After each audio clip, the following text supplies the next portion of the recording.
points, the same na siya. So, although there may be heat transfer occurring within the system, temperature at any given point does not change with time. So, sa steady state naman, it's just the opposite. So, nagka-fluctuate siya with yung temperature distribution with time. So, usually, mas madali nga naman na mag-compute ng ating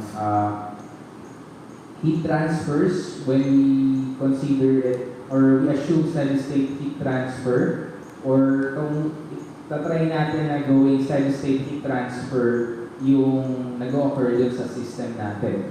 Pero, helpful din naman yung unsteady state heat transfer since, for example, di ba nag-compute kayo ng lethality niyo for your food products nung nag-product dev kayo, nung nag-ano kayo, sterilization or thermal processing.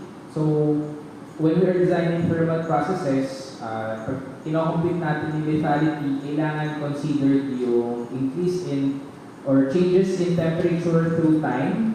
So, yung accumulation nung lethality nung ating process dun sa ating food product is very important. So, one way na important din naman si unsteady state heat transfer, and of course, sa unsteady state heat transfer kapag may mga temperature profiling din tayo na i-consider, since nag-change yung temperature, kailangan nasa unsteady state siya or naturally nasa unsteady state yung clean system. So, madaling sabi, sa steady state, kung i-consider natin itong diagram na to, and of course, kunyari yung sa outside. For example, meron tayong wall here, and may certain thickness siya, and yung nasa loob is a refrigerated room. So, for example, yung outside natin is in room temperature na nasa 20 degrees Celsius. So, and our refrigerated room is maintained at 6 degrees Celsius. So, as long as hindi nagbabago yung temperature dun sa outside or sa inside, yung ating system will remain the same. So, i-discuss din natin kung paano nalalaman itong temperature gradient dun sa wall ng ating, or dun sa thickness, or dun sa inside dimension ng ating wall. So, gradient siya here. So, for example, when we are profiling in temperature ng ating space, so if we have a large chiller, large walk-in freezer, kailangan alam natin yung temperature points ng bawat corners ng ating room. So, para ma-control natin kung enough pa ba yung refrigeration system natin to maintain yung required temperature ng ating stored food product. So, for example, here,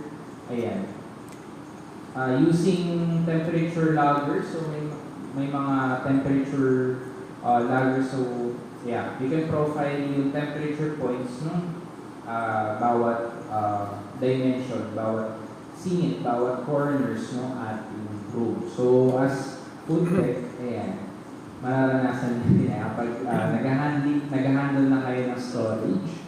So, and share ko lang din na for unsteady state, nag-profile kami ng heat or temperature profile ng pagluluto ng kanin for ready-to-eat meals. So, for example, here, dahil change yung temperature sa unsteady state siya. So, using temperature loggers din, we log na yung temperature change from the steam cooking ng rice. So, of course, tataas siya to 100 degrees. Then, yung ating next step is the blast chilling. So, sa blast chilling, maikli lang siya. Nasa 17 minutes lang siya. So, from 100 degrees Celsius, pinapababa yung ating temperature ng food to chill condition. So, to 4 degrees Celsius. So, mabilis talaga itong blast chilling. So, dahil iniiwasan nga natin yung germination ng bacteria such as Bacillus cereus for rice, So yeah, this is controlled by rapid decrease ng temperature from the cooking temperature 100 degrees Celsius. Then yung sa storage, yeah, dito halos steady state na siya since in equilibrium na siya for 5 days. So nasa 0 to 4 degrees siya. Then for the reheating stage, ayan, mag-increase ulit ang kanyang temperature. So from 0 degrees to 100.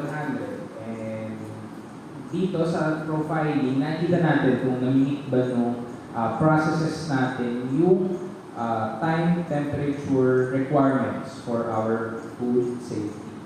So yes. Ayan. Okay, so how will we conduct or calculate ano yung mga kailangan na factors to determine yung heat transfer in a rectangular